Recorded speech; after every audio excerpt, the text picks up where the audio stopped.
Students, कैसे हैं आप सभी। आज का जो हमारा टॉपिक है वो है 1857 का विद्रोह, रेवोल्ट ऑफ 1857। इसके बारे में हम देखेंगे। तो 1857 का जब विद्रोह हुआ उस समय यहाँ पर उस समय इंग्लैंड के जो प्रधानमंत्री थे वो पामस्टन थे। विद्रोह के समय इंग्लैंड के प्रधानमंत्री पामस्टन और भारत का जो गवर्नर जनरल था उस समय लॉर्ड कैनिंग थे।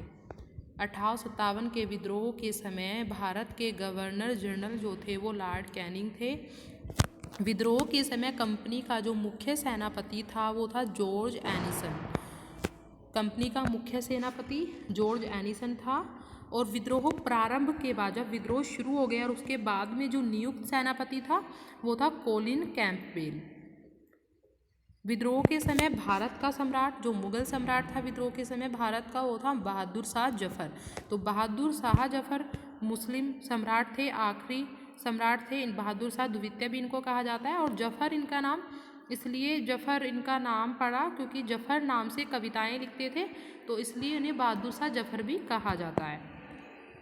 तो ये हमारे विद्रोह के समय हमारे यहाँ पर कौन कौन थे, किस पद पर थे, ये हमने देखा। अब विद्रोह का स्वरूप कैसा था ये हम देख लेते हैं। 1857 का जो विद्रोह है वो ब्रिटिश शासन के खिलाफ एक बड़ी और अहम घटना थी।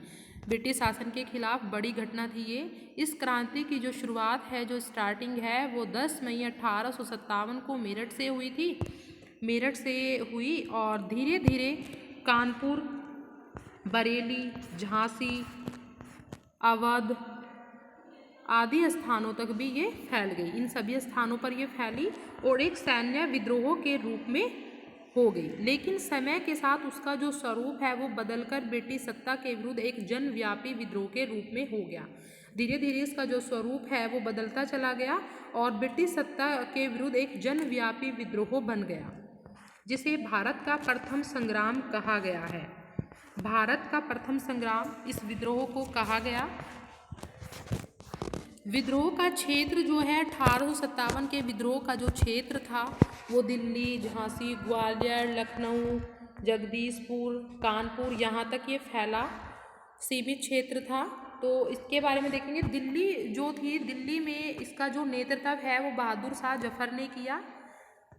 12 मई 1857 को उन्होंने दिल्ली पर अधिकार कर लिया और मुगल बादशाह जो बहादुर शाह द्वितीय थे, जफर जिनको बोला जाता है, उन्होंने पुनः भारत का सम्राट और क्रांति का जो नेता है वो उनको बना दिया। दिल्ली में मुगल शासक बहादुर शाह द्वितीय को प्रतीकात्मक नेतृत्व दिया गया और वास्तविक जो नेतृत्व था, इनको सिर्फ कहने के लिए ही ये शासक थे बहादुर शाह जफर, लेकिन जो वास्तविक नेतृत्व कर रहे थे वो कर रहे थे बख्त खां। उनके पास था बख्त खां के दिल्ली में।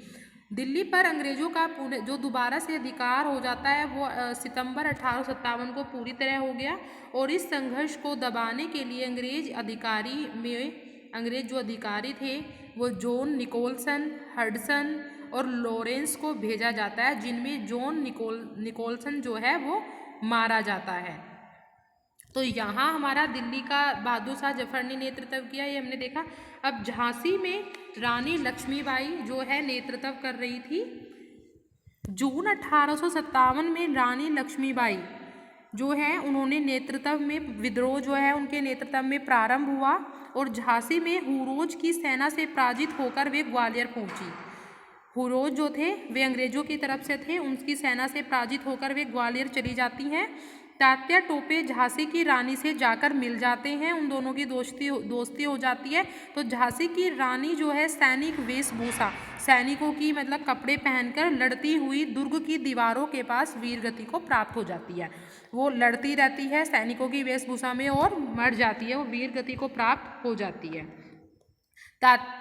तात्या टोपे ने अंग्रेजों को बहुत ज़्यादा परेशान किया और उसके बावजूद ग्वालियर की सेना व जनता को उन्हें सहयोग मिला और उन्होंने विद्रोह को एक नया आयाम दिया। किंतु बाद में क्या होता है कि कुछ विश्वघातियों के साथ, जो विश्वघाती मित्र थे उनको धोखा दे देते हैं। मानसिंह ने उन्हें गिरफ्तार करवा दिया और 1859 में ग्वालियर में उनको फांसी दे दी गई। तात्या टोपे को ग्वालियर में 1859 में फांसी दे दी जाती है। नेक्स्ट जो है हम लखनऊ का देखेंगे। लखनऊ में जो नेतृत्व है वो लखनऊ का, वो ग्वालियर का नेतृत्व भी तात्या टोपे ने ही किया था। और लखनऊ में बेगम हजरत महल ने 1857 के विद्रोह में भाग लिया और ये जो हैं महक परी के नाम से भी जानी जाती हैं। जो बेगम हजरत महल हैं आप याद रखेंगे, महक परी के नाम से भी ये जानी जाती हैं। अपनी बहुत कम उम्र में इन्होंने एक पुत्र उनका बिरजिस कादिर को नवाब घोषित कर दिया था। इनका जो पुत्र था वो बहुत कम उम्र का था, उन्होंने उन्हें नवाब घोषित कर दिया था और अपना जो प्रशासन है वो स्थापित किया। चीफ कमिश्नर थे हेनरी लॉरेंस। लखनऊ में स्थित जो ब्रिटिश रेजिडेंसी थी उसकी रक्षा करते हुए मारे गए। लास्ट में क्या होता है कि कैंपबेल ने 1858 में विद्रोह को दबाकर लखनऊ पर पुनः कब्जा कर लिया। दोबारा से वे लखनऊ पर अपना अधिकार कर लेते हैं। कानपुर में नेतृत्व जो किया था विद्रोह का वो नाना साहब ने किया था। 5 जून 1857 को कानपुर जो है अंग्रेजों के हाथ से निकल जाता है और यहाँ पर पेशवा बाजीराव द्वितीय जो थे उनके दत्तक पुत्र नाना साहब थे, उनको धोंदू पंत भी कहा जाता है, उन्होंने विद्रोह को नेतृत्व प्रदान किया और इसमें उनकी सहायता तात्या टोपे ने की थी, जिनका असली नाम रामचंद्र पांडुरंग था। तात्या टोपे जो थे उनका जो असली नाम था वो रामचंद्र पांडुरंग था, ये आप सभी याद रखेंगे। तात्या टोपे का क्या नाम था? रामचंद्र पांडुरंग असली नाम इनका था। 1857 में कैंपबेल जो थे उन्होंने कानपुर पर फिर से अधिकार कर लिया और नाना साहब अंत में नेपाल चले गए। तो ये हमने कानपुर का देखा। अब देखेंगे हम जगदीशपुर में कुंवर सिंह, आरा कुंवर सिंह थे और इलाहाबाद में लियाकत अली ने जून के प्रारंभ में विद्रोह हुआ, जिसकी अंत में जो जनरल नील है उन्होंने यहाँ के विद्रोह को दबा दिया और विद्रोह के दौरान जो तत्कालीन उस समय मतलब जो गवर्नर जनरल थे लॉर्ड कैनिंग, उन्होंने इलाहाबाद को आपातकालीन मुख्यालय बनाया। यहाँ पर नेतृत्व लियाकत अली ने किया था और लॉर्ड कैनिंग ने इसे आपातकालीन मुख्यालय बना दिया था। बरेली में खान बहादुर खान ने विद्रोहियों का नेतृत्व किया था और अपने आप को नवाब घोषित किया था। कैंपबेल ने यहाँ के विद्रोह को भी दबा दिया और खान बहादुर खां को फांसी की सज़ा सुना दी गई।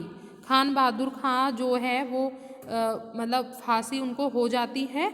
1-2 जगह पर भी जो विद्रोह है हमारा वो फैला, इसका हमें रूप देखने को मिलता है। जैसे राजस्थान में कोटा ब्रिटिश, मैं आपको बता देती हूँ, राजस्थान में कोटा जो है ब्रिटिश विद्रोहियों का एक प्रमुख केंद्र था और यहाँ जो है जयदयाल और हरदयाल ने विद्रोह का नेतृत्व किया था। राजस्थान में जयदयाल और हरदयाल ने। असम में विद्रोह की शुरुआत मनीराम दत्त ने की थी और जो अंतिम राजा थे उनके पोते कंदपेश्वर सिंघा को उन्होंने राजा घोषित किया था और मनीराम को पकड़कर कलकत्ता में फांसी दे दी गई थी। असम में इन्होंने नेतृत्व किया मनीराम ने और उनको बाद में क्या होता है कि कलकत्ता में उनको फांसी दे दी जाती है। उड़ीसा में किसने किया? उड़ीसा में संबलपुर के राजकुमार सुरेंद्र शाही विद्रोहियों के नेता बने। सुरेंद्र शाही 1862 में सुरेंद्र शाही ने आत्मसमर्पण कर दिया तो इन्हें देश से निकाल दिया गया था।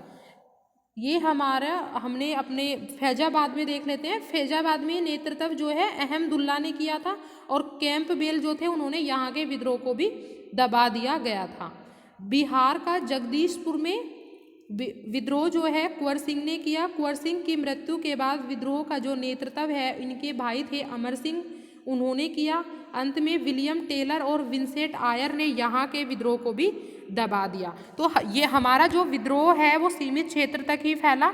कहाँ पर फैला और किस ने इसका नेतृत्व किया किस क्षेत्र में, ये हमने देख लिया है। अब आगे नेक्स्ट वीडियो जो हमारी नेक्स्ट वीडियो आएगी उसमें हम इसके क्या कारण थे स्टार्ट होने के, कि विद्रोह क्यों हुआ, किन कारणों के कारण हुआ और इसकी असफल क्यों रहा उसके कारण, और इसका जो है प्रभाव क्या हुआ, इसके परिणाम क्या हुए, वो हम नेक्स्ट वीडियो में देखेंगे। तो आज के लिए स्टूडेंट इतना ही। आप लोग अच्छे से ये विद्रोह जो है हमारा इसके बारे में आप लोग पढ़ लेंगे। नेक्स्ट वीडियो में हम इसके कारण परिणाम, असफलता के कारण, और जो विद्रोह का महत्व है कि हमारे 1857 के विद्रोह का क्या महत्व रहा, उसके बारे में जो है हम नेक्स्ट वीडियो में बात करेंगे। Thank you students.